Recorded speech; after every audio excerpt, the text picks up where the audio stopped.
So I think for some people, the decision might very well be made for them, and that may be sooner than later. I've interacted with a lot of folks who have faced this. I know you have too, Chris. Even folks who are in leadership positions in corporations where in the last 2 years they have seen a radical shift in the corporate culture and they have felt the pressure. This is something that's probably going to continue to increase. It's not necessarily going to diminish.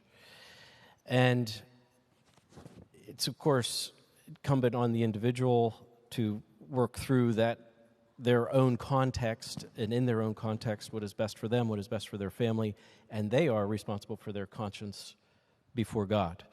This is what we all enjoy about the Westminster Divines and the liberty of conscience as a key piece to what they were about. But I think the reality is that in some corporations, that decision might actually be made for you to force your hand to condone or endorse something that is not aligned with your convictions and force you to be a part of it. And at that point, I think we who, in the American church context, have enjoyed a relationship with our culture that has been one of friendly and even perhaps in our favor to be Christian, we are probably needing to recognize that there is a cultural shift to there, and we may very well find ourselves either experiencing physical persecution. But if you go back into the pages of the New Testament, it wasn't just physical persecution that they suffered, it was also economic persecution that they suffered because of their convictions and how out of step the early Christians were with their Roman counterparts and in their Roman culture. And that may very well be where we are headed.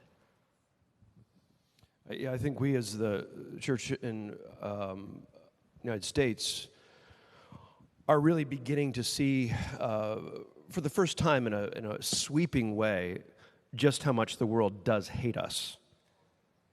And it's a surprise for a lot of people. I mean, Mike, you've been living with this for, most of your life in the UK.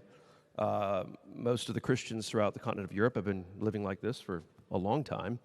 Now it's come to our shores, and we are going to find ourselves persecuted. We're going to be accused of hate speech for speaking the truth in love.